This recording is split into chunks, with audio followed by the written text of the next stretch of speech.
Hey,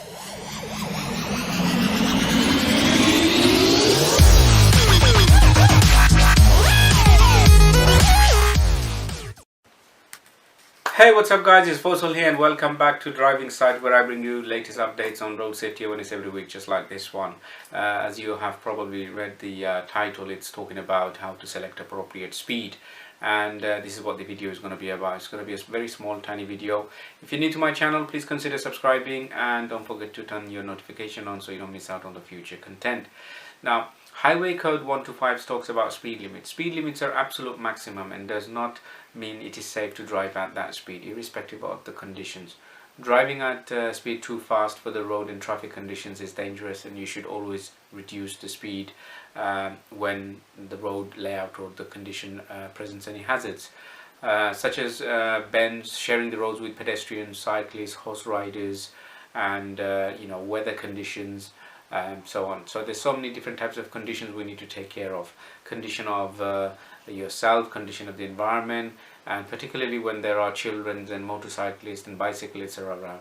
Especially driving at nights when it's more difficult to see on the road and other road users. Highway Code 126 talks about selecting appropriate speed. It's a common sense rule, and I think if everybody drives like that, then we'll be fine and having less crashes and going over the speed limits. So basically, always drive at a speed that will allow you to stop within the distance you can see to be clear.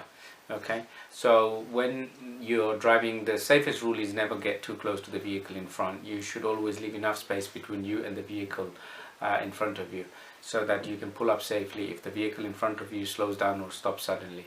Okay, so never get too close to the vehicle. Make sure you have your overall stopping distance. You don't go into your overall stopping distance. Allow at least 2-second gaps between you and the vehicle in front on dry road, but if it's wet, you need to consider doubling the distance between you and the vehicle. Furthermore, if it's icy conditions, then you need to consider maybe 10 times or even more.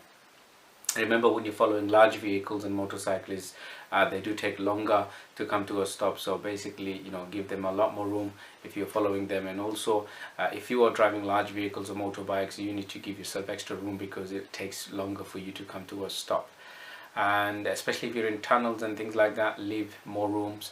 So basically if you concentrate on the hazard perception, most of the time you can't even go up to the speed limit. If you are looking for hazards and concentrating on your driving, then you should be always driving at a safe speed, because every time you see a risk or a danger, you're easing off the accelerator, sometimes you'll brake, and you are continuously driving at the appropriate speed, and that's what we want. So the most important thing is know your stopping distance.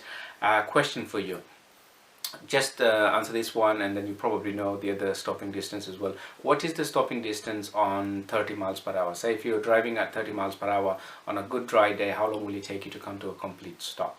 Comment down below, and if you got some value out of this video, please like and share, and until next week, use the road safely. And if you have not subscribed to my channel yet, please consider subscribing. I've got loads of videos up here on the left or right, so please consider watching some of the other videos as well, and I'll see you next week. Take care. Bye for now.